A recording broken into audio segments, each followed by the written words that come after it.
I took a poetry class this semester, which is a thing that I actively chose to do every single day for about 4 months. Welcome back to the number one podcast in the world. This is Joey Offline. I hope you're doing well. I am wrapping up my second to last semester of school ever, out of all the years. And for some reason I decided to take a poetry class because baby boy needs credits, I guess. But today was my last day of poetry, and I commemorated that with turning in my portfolio, which contained various drafts of 13 different poems of various qualities, from bad to worse. And I thought it'd be fun to read some of them, because I'm probably never going to do anything with any of these poems, or at least most of them. Maybe I'll make a film or two out of some of them, but most of them will never really do anything. So I decided I'd read like 10 of them out of the 13 that I wrote for the class. None of them are really particularly great. But the bottom three that I dropped just kind of had nothing going on. They're like kind of flops. They were written pretty early in the semester, and I kind of just didn't like them anyway. I think they were the first two poems I wrote. So I narrowed it down to 10. Not saying that these ones are any better, but each one of them has at least one thing that I think is kind of okay and might stick out to somebody. I don't know. I also have no order for this. I didn't really do any prep, so I'm kind of just looking at my wall of poems right now, and I'm just going to pick. I'll try to go kind of chronologically-ish. I'm also not going to give any context to them, I think. I'm just going to kind of say them, and if you get them, you get them. If you don't, I don't care. Also put them up so that you have the choice to read them. I mean, you chose to be here, so come along. I think the earliest one on here is this one. No.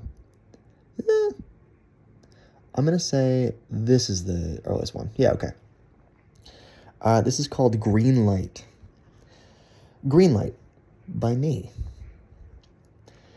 One day I was driving home and noticed I was making every green light on the way. Green stayed green, red switched in time. This never happened, not to me, on this road, at this time, in this car, in these clothes, as this me. And this will never happen again. Somewhere between green light and green light, suddenly I got it. I will never turn 21 again. Each day is a step toward a grave and away from a mother's arms, and shouldn't that be okay? Isn't that the way things are supposed to go? Is that really the way I am supposed to go? I'm not going to stop, but I will also never get another chance to start. I am a car, hurtling down a road, somewhere between green light and green light, holding my breath, waiting for the red I cannot see. I will never turn 21 again. It is said the only thing certain about life is death, but I can't help but see that something cannot die if it was never alive. And so I turned the music up louder than it should be and sang until my throat burned. And I cried, but not because I was sad. And when I got home, I hugged my mom and I hugged my dad, and I told them that they did something right. And when the red light comes, I may not be ready, but at least I can say I knew how it felt to drive. I parked my car outside my house, and I will never turn 21 again. Fun. I never read that one out loud before, so interesting. Yeah, that one's old. Hopefully they get better from there. Maybe. My heart just seized. I guess I was moved to a near heart attack. Okay. Fun. Stay tuned, I guess. That's called a prose poem, by the way, that form. Most of these are going to be free verse, which is kind of just means you get to do whatever the hell you want. Oh, no, I didn't want to go into that one. But this next one is, I think, the only other one that has like a very particular form to it. Where is it? Hello? There it is. It's called a villanelle. It's made up of 19 lines, and it's a really specific form and really kind of stupid. But this was the first poem in the class that I was happy with.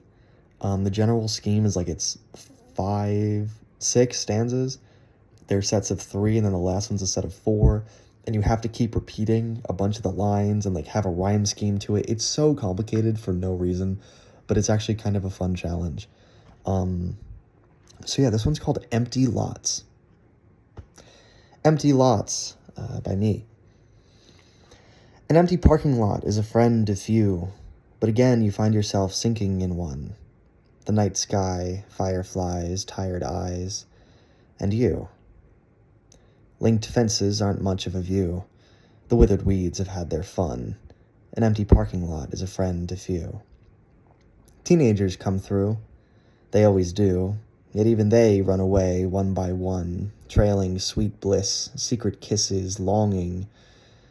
And you. Two birds on the line screech their nightly tune. Your ears ache and they've hardly begun. An empty parking lot is a friend to few. A pair of foxes trot the avenue. You'd like to take them with a gun. Turn back to spiteful, sordid you.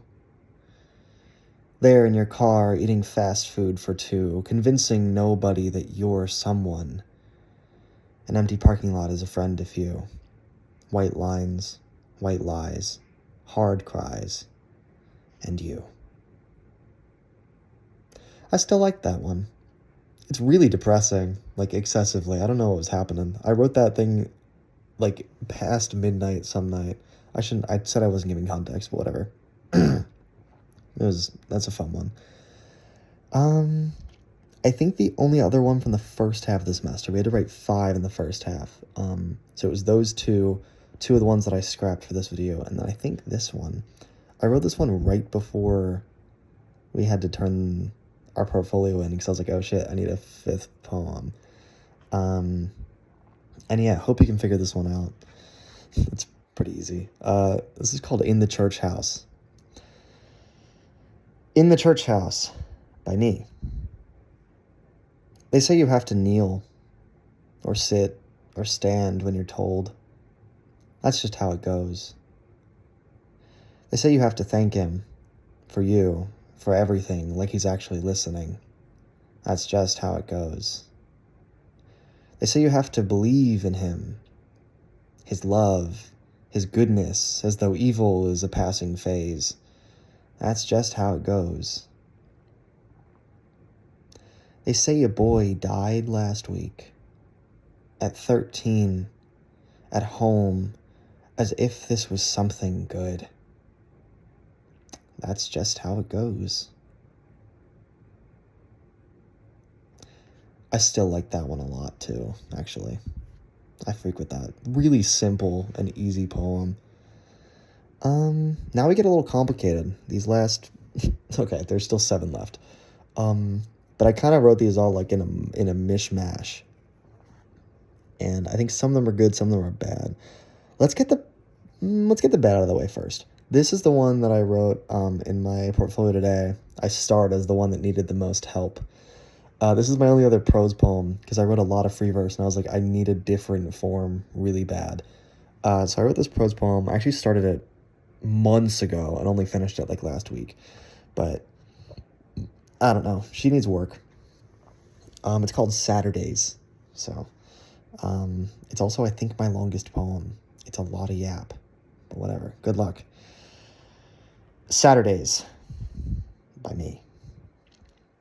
Every Saturday is the same. Too late at night you trudge home, still crying, and find a way to sleep. Not necessarily bad, just routine. Except tonight the lights are on. Mom's still up. Shit. You slink through the door and toward the stairs, only to look up at Mom staring back at you. A corduroy backpack on her shoulder, a tired look in her eyes that fades when she sees yours. What was she working on? You hope you didn't ruin her night.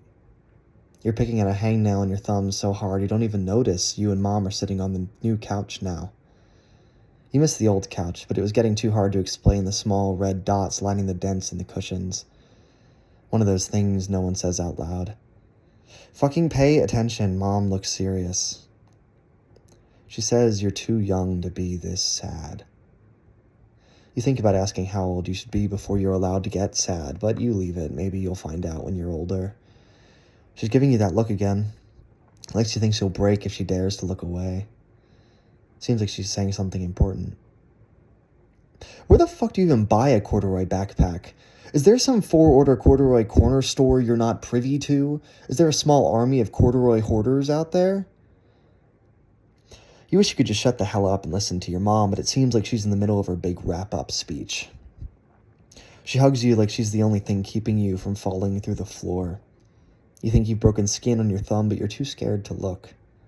Because once you see the blood, you're forced to notice that you're actually hurt.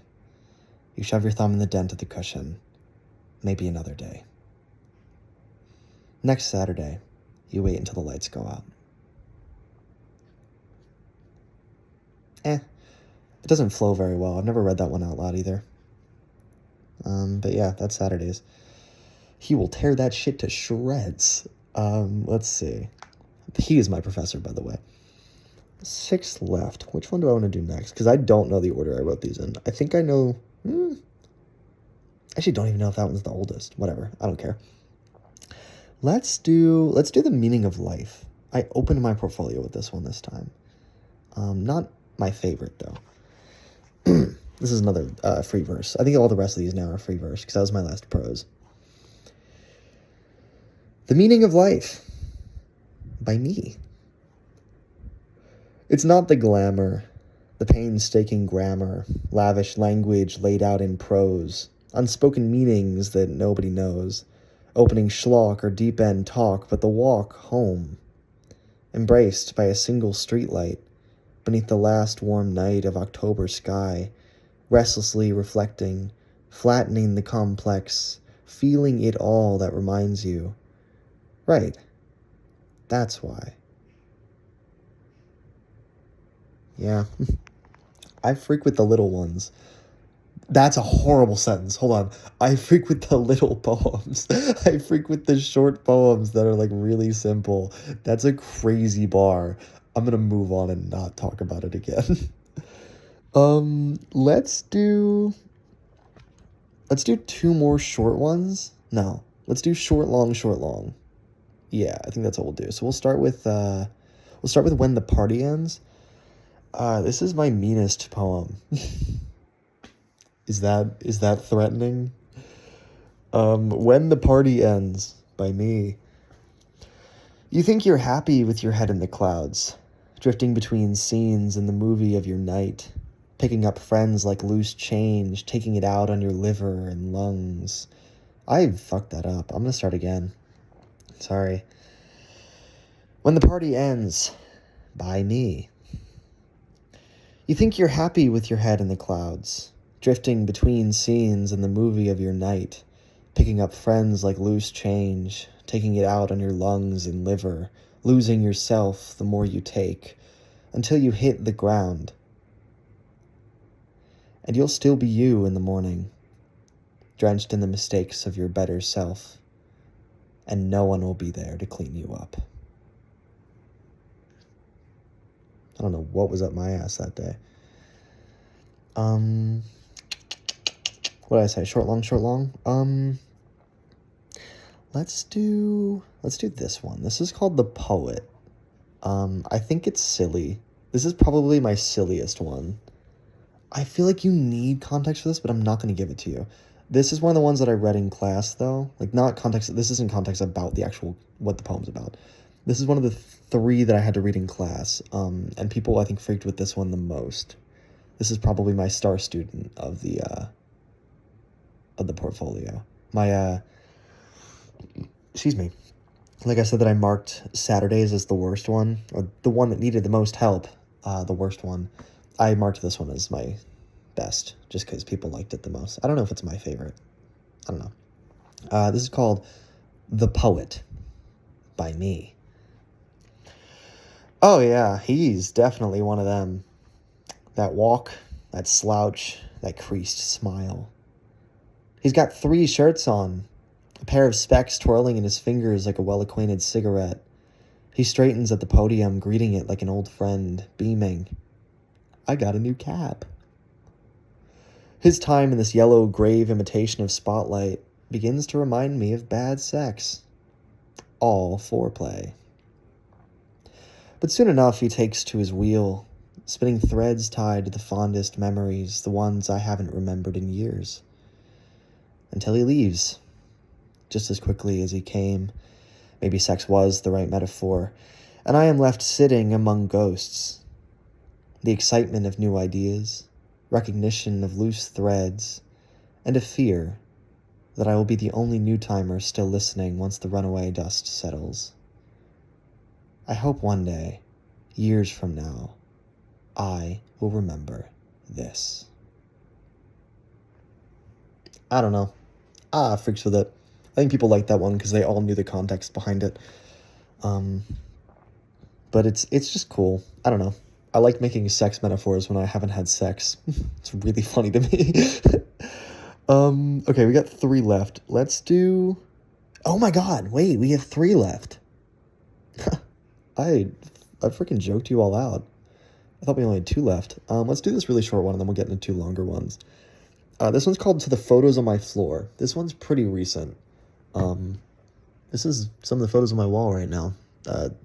Some of them might fall tonight. We'll find out. This is in couplets. I hope you're taking notes. There will be a test. To the Photos on My Floor by me. Ever since they turned on the heat, my photos have been falling. Each morning I find silent additions to my floor, lost somewhere in the night. I collect my fallen friends, pressing them to the wall, knowing they'll be back tomorrow. Is that how a memory fades?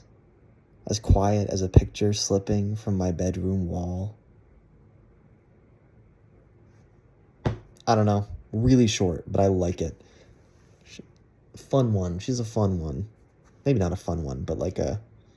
I don't know. I was trying to go for something there, I think. Maybe I had something to say in that one. I don't know. Okay, we have 2 left. I think my favorite I'm going to save till last. I think that one's my favorite. This one's called Letter to a Ghost. This is the most, like... I don't know. I was trying to be different because I felt like I was doing too many, like, normal formed poems. And I just wanted to make something different, and I had some ideas of this for a while.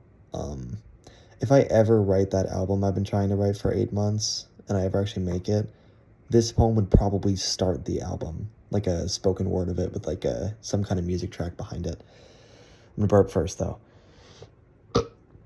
That burp wouldn't be on the album. Letter to a Ghost by me. A bruised neck, a bed of flies, a hollow kiss, a need to cry. Love is not solely butterflies in your stomach, but moths gnawing at your gut long past the last tired-eyed goodbye. Not only holding the warmth of another, but befriending the cold once you've finally gone. Is that what you meant when you said you loved me? That we'd become the rot in each other's ribs? A lost year, a broken hope, an open secret, a letter to a ghost. I don't know. That one's really strange, and I don't know if I like it at all. But I do love the line, is that what you meant when you said you loved me, that we'd become the rot in each other's ribs? I think that shit's bomb. The rest of it, I think I like, but I'm not sure. That one's had a lot of drafts. Surprisingly, that's had like the most drafts, I think, of most of these poems. But I haven't been checking. Okay, well, we're down to the last poem, I fear. All right, yeah, thanks for following along. We're almost at 20 minutes. If you're still here, give us a... No, please don't. I don't know. Let me know. Let me know what your favorite is, please. Or don't. This is a really recent one. And it might be my favorite. I think this is a poem that I couldn't have written at the start of the semester. I still don't think it's perfect. There's more to be done here, but I don't know what. But there's something about it that I think is strong. And it has a really good length to it. Like, it's not super short like some of the other ones. But whatever. Who cares about my opinion? This is Since the Warmth Left. Whatever the fuck I just said. Since the Warmth Left by me. The warmth only lasts a week around here. Our fingers were red before we touched ass to grass, surrounded by the old and dead, asking, is my butt cold or wet? The girl to my left can't sit still, excited by hawks circling a meal. The girl to my right sits on her shoes, fearing whatever lives in the dirt. Hasn't anyone told her? It's all dead here. Anything that felt left with the warmth. The grass shudders at a glance thrown about by the shapeless wind, and the trees on the horizon feign traces of their lost tones. We're standing now, dancing with the grass. Left girl tosses rotten corn cobs. Right girl is far too ready to leave. I'm lost in a dead patch. Rooted at my feet, around dead, within dead, a red Virginia creeper. The warmth may have left. It will be back. I don't know. Something to it. It's got some spice to it. I wrote that shit in like 20 minutes, the first draft. And I'm actually really happy with where it's come from there. Yeah, those are some poems I wrote. Let me know if you hate them. I feel like I struggle a lot with making art that I think deserves a space, because in a world of so much art and so much shit online and offline, like everywhere, there's shit to look at and consume and fill your time with, that I find it really hard sometimes to make things and feel okay with them even existing or being able to justify their existence. I just make it and I'm like, well, there's that, and then I move on. And most of the things that I made in my life, I find it really hard to be like, yeah, that deserves to exist, and take up people's time and memory. Specifically with poems as well, I think I struggle a lot with writing poems, because in the past I've only ever really written a poem when I've been like, you know what, I have a weird idea, let me do this. So this is the first time that I've forced myself to write, essentially, poems, because I had to, or else I was going to fail a class. And I think that there's some stuff in here that I'm okay with its existence. Not that I hate anything that I have made. I mean, there's bad stuff and good stuff, but hate and love doesn't really come into it. It's just like, does it justify itself? And I think some things in here, no matter how small, kind of do.